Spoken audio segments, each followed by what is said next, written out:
negeri tersebut negeri yang luar biasa. Tapi setelah kedua kalinya dia datang ke negeri tersebut, rupanya negeri itu hancur berantakan. Seolah-olah Uzair ini tidak percaya. Makanya dia termenung melihat negeri yang hancur, seolah-olah dia mengatakan, mungkinkah Allah mengembalikan negeri yang hancur ini? Ibaratnya Suriah hari ini kan, dulu negeri yang sangat indah, tiba-tiba kemudian perang, akhirnya menjadi negeri yang mati, bangunannya roboh. Seolah-olah kita katakan, kapan Suriah bangkit seperti semula? Begitulah perasaan Uzair ketika melihat hancurnya Palestina. Ma'asyiral muslimin yang dimuliakan Allah Azza wa Jalla, dari sini cerita Al-Quran dimulai. Jadi Uzair termenung ketika terik matahari, maka Uzair pun mencari perlindungan. Di situ ada sebuah gua kecil. Masuk dia ke gua itu. Kemudian dia pun menyandarkan, merebahkan badannya, makanannya ditaruh di sampingnya, roti kering, kemudian perasan air, atau kita mungkin bahasa kitanya jus gitu ya, ditaruh di sampingnya. Kemudian himarnya, keledainya ditambatkan di pintu gua. Dan dia pun merebahkan badannya seolah-olah berfikir, kenapa bisa negeri yang dulunya indah, cantik, habis, rata, berantakan dengan tanah sampai ke akar-akarnya. Dari sini Allah Subhanahu wa taala tidurkan Uzair selama 1 abad. Allah berfirman, "Au kalladzi marra ala qaryatin wa hiya khawiyatun ala urushiha." Atau seperti orang, maksudnya Uzair, yang melewati sebuah negeri yang bangunan-bangunannya telah roboh hingga menutupi reruntuhan atap-atapnya. Betul-betul habis bangunan itu, rata dengan tanah, hancur sampai ke akar-akarnya. Sehingga Uzair termenung melihat negeri yang dulunya indah menjadi hancur berantakan. Dia pun mengatakan, qala anna yuhyi hadhihi Allahu ba'da mautiha.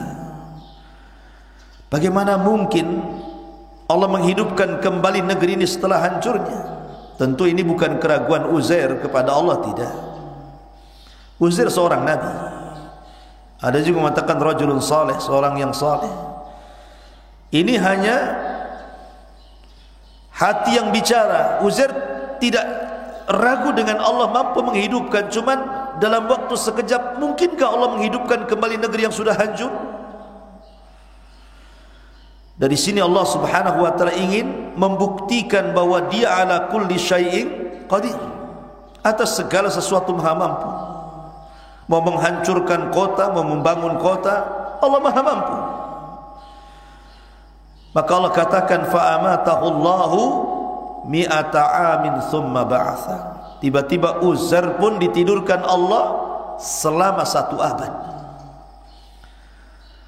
Ada yang mengatakan bahwa ketika itu Uzair di usia 40 tahun ditidurkan.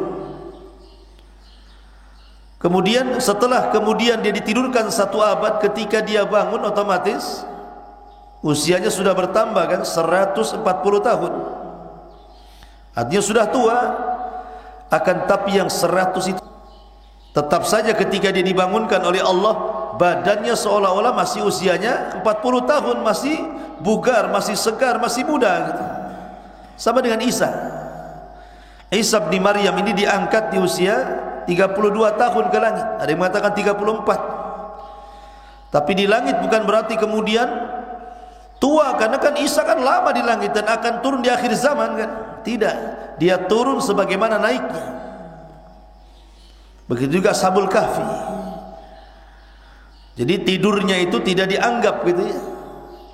Lah Uzair ini ketika terbangun berarti usianya 140 tahun, 1 abad lebih. Lah ketika itulah, ketika dia terbangun, Allah utus malaikat berbentuk manusia. Kemudian bertanya, kam labista ya Uzair, berapa lama kau sudah tinggal di gua ini? Berapa lama? Kam labista, Uzair ini menganggap dia kan tidurnya zuhur, siang-siang, kemudian dibangunkan di waktu asar setelah 1 abad. Makanya dia mengatakan, qala labithtu yauman aw ba'da yaum. Oh, boleh jadi aku tadi tidur hanya 1 hari atau mungkin separuh hari, tidak sadar kalau sudah ditidurkan 1 abad. Dia kira baru sebentar, karena sekali lagi dia tidur di siang hari, dibangunkan di sore hari setelah 1 abad itu. Jadi kira separuh hari saja. Qala yauman aw ba'da yaum. Maka kata malaikat yang menjelma manusia ini mengatakan, qala bal labithta mi'ata amin. Tidak, wahai Uzair, engkau sudah ditidurkan 1 abad. Kalau tidak percaya, fandur ila ta'amika wa syarabika lam yatasanna.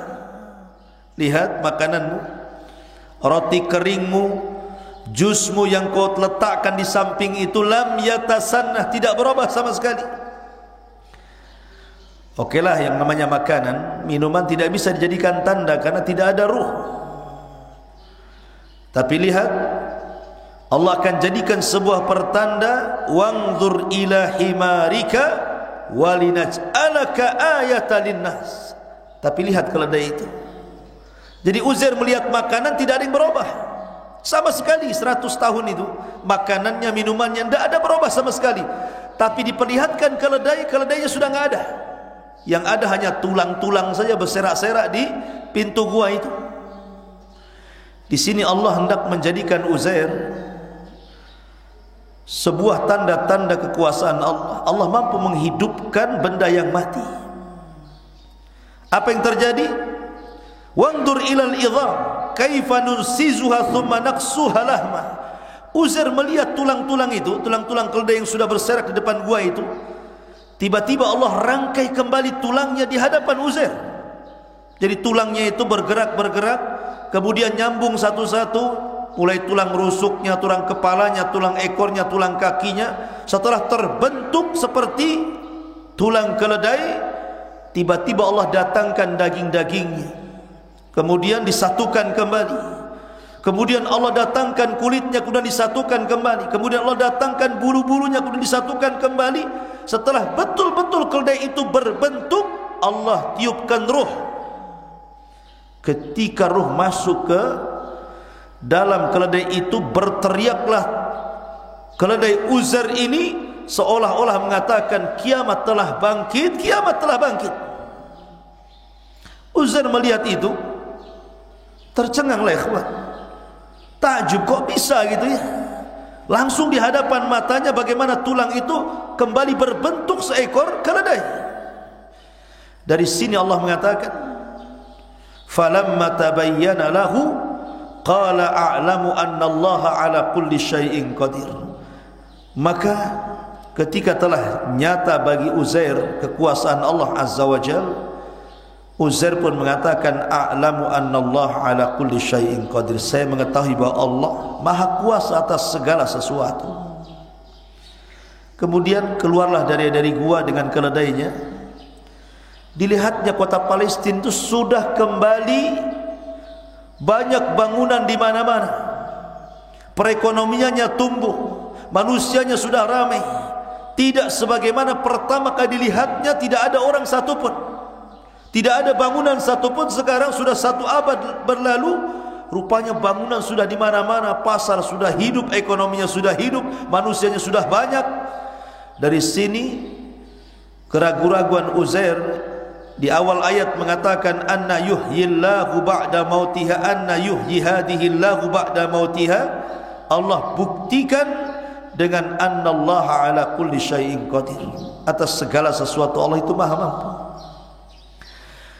Maka Uzair pun kemudian masuk ke kota Palestina itu dengan keledainya. Setelah kemudian dia melihat-lihat, dia pun ingin pulang ke kampungnya.